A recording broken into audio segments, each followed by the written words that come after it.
একটা ব্যবসা একটা মলনার আগে বেচতে যাবে। আচ্ছা, এই তো মানে এটার কারণ আপনার কাছে কি মানে ব্যাখ্যাটা কি? বুঝছেন? তো ব্যাখ্যাটা দেন।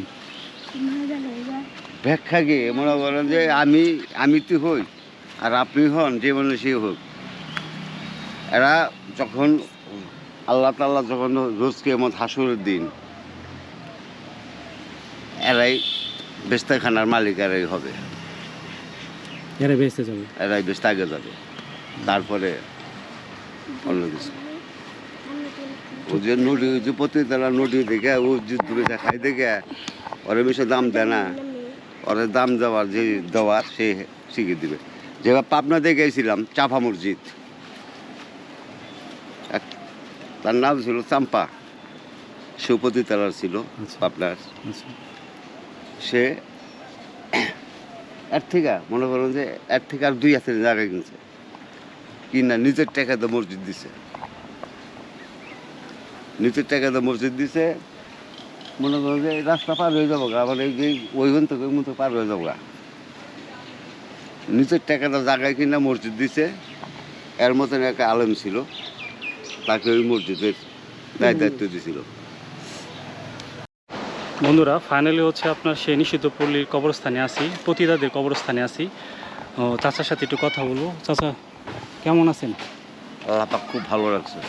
জি, এটা হচ্ছে আপনার এইখানে তো মানে নিষিদ্ধ পল্লীর মেয়েদেরকে দাফন টাফন করা হয়। তো শুনছি যে এর আগে মানে আপনার লাশ ফেলে দিত, আসলে কি সত্য? হ্যাঁ, এটা আগে লাশ ফালিয়ে দিত, এখন বর্তমান তারা জায়গা কিনে নেওয়া পরে এরা এই জায়গা মেয়েরাই কিনে নিয়ে এটা মেয়েরা কিনে নিচ্ছে? জি। ওই বাসানি মৌলানা বাসানি ছিল, তার ওয়াইফ ছিল, এটা মরহুম মৌলানা ভাসানী ওয়াইফে এটা জমি দান করছে? দান করা নাই, মানে সে থাইকা কিনা এটা তার কাছে কিনে নিছে আর কি। না, দেখার পর এখানকার আশপাশে যে জায়গা মনে করেন যে এই জায়গাটা কিনে ওদের জন্য বাউল যে বাউল ওইটা বুঝতে জন্য ওইটা মসজিদের জন্য দিয়েছে, এটা পতিতাদের জন্য দিছে। তো এই যে জঙ্গলগুলো এগুলো তো কবরস্থান, মানে যুগ যা আছে, মানে জঙ্গল তল যে আছে সবগুলো স্থান মনে করেন যে আর 37-38 বছর ধরে মনে করেন যে গুরুস্থান রয়েছে। এখানে যাই হোক এই যে নতুন নতুন কবর টবর হইতেছে, এটা সব খাদ্যেরই কবর। হেদেরই কবর। পরিষ্কার পরিচ্ছন্ন করে রাখলে ভালো হইতো।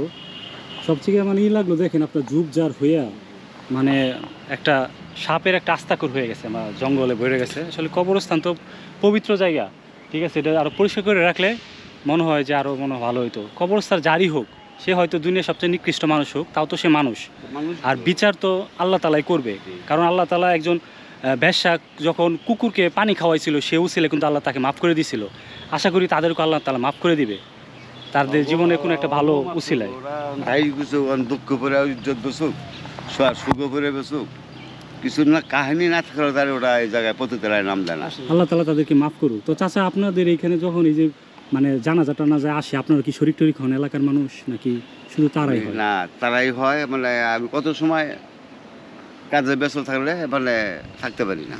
আচ্ছা আচ্ছা, মানে আপনি হইতে পারেন অনেক না, সময়? অনেক সময় হইতে পারি না। এটা কি মানে ওই রাস্তায় ওইখানে জানাজা হয়ে যায় রাস্তার পাশে? না না, এই ভিতরে এনে রাস্তা এনে রাজা পাড়ায়। আচ্ছা। আবার দেখা যায় যে ওদের জন্য পতিতলা হয় যে মাজার আছে, ওই মাজারের মধ্যেও ওই মহরমের করে পালন করে, ওইখানে মাজার আছে, ওইখান জায়গায় জানাজা পড়িয়ে নিয়ে আসে। আচ্ছা, তো এই হচ্ছে আপনার নিষিদ্ধ পল্লী কবরস্থান। এখন মানে ওনাদের সম্পর্কে আপনাদের ধারণা কি, যে আল্লাহ তালা কি ওনাদেরকে মাফ টাফ করে দিতে পারে কিনা? বা আল্লাহ তাআলার ধারণা তো আছে, থাকবো না কোনো, কিন্তু একটা ব্যবসা একটা মলনার আগে বেচতে যাবে। আচ্ছা, এই তো মানে এটার কারণ আপনার কাছে কি মানে ব্যাখ্যাটা কি? বুঝছেন? তো ব্যাখ্যাটা দেন। ব্যাখ্যা কি মনে করেন যে আমি তুই হই আর আপনি হন যে মানুষই হোক, এরা যখন আল্লাহ তাআলা যখন রোজ কিয়ামত হাসরের দিন, এরাই বেস্তাখানার মালিক এরাই হবে, এরা বেঁচতে যাবে, এরাই বেস্তে আগে যাবে, তারপরে অন্য কিছু। ও যে নদী, ওই যে প্রতিতলা নদী দেখে ও যে দূরে দেখায় দেখে ওরা বেশি দাম দেয় না, ওরা দাম দেওয়ার যে দেওয়ার সে শিখে দিবে। যেবার পাবনা দিয়ে গেছিলাম চাপা মসজিদ, তার নাম ছিল চাম্পা, সে উপজেলার ছিল আচ্ছা। পাবনার। আচ্ছা সে এর থেকে মনে করেন যে এর থেকে আর 2 হাতের জায়গা কিনছে, কিনা নিজের টাকাতে মসজিদ দিছে, নিজের টাকাতে মসজিদ দিছে। মনে করেন যে এই রাস্তা পার হয়ে যাবো গা, মানে ওইখান থেকে ওই মতো পার হয়ে যাবো গা, নিজের টাকাটা জায়গায় কিনা মসজিদ দিছে। এর মতন একটা আলেম ছিল, তাকে ওই মসজিদের দায়িত্ব দিছিল। সে বলছিল যে আমার যা কিছু আছে সব মসজিদের জন্য। আমি যখন মারা যাব তখন জানি মুসল্লিরা জানি প্রথমে যায় জানি ডাইন পাড়া আমার সিনাই পড়ে, নামাজ উঠতে উঠবে আমার পাড়া জানি ডাইন পাড়া আমার সিনাই পড়ে, তার পয়লার মধ্যে তার মাটি এটা কি পাবনাতে? পাপলাতে বুঝলেন।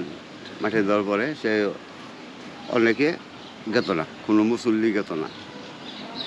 ওই 5 জন 7 জন 3 জন 10 জন, তাও ওই আলেম মানে ওই মসজিদের খেজমত বাদ দিছিল না, সেই মসজিদ ধরে আসছিল। এখন বর্তমান লক্ষ লক্ষ লোক সেই মসজিদে নামাজ পড়তেছে, বন্দী করতেছে।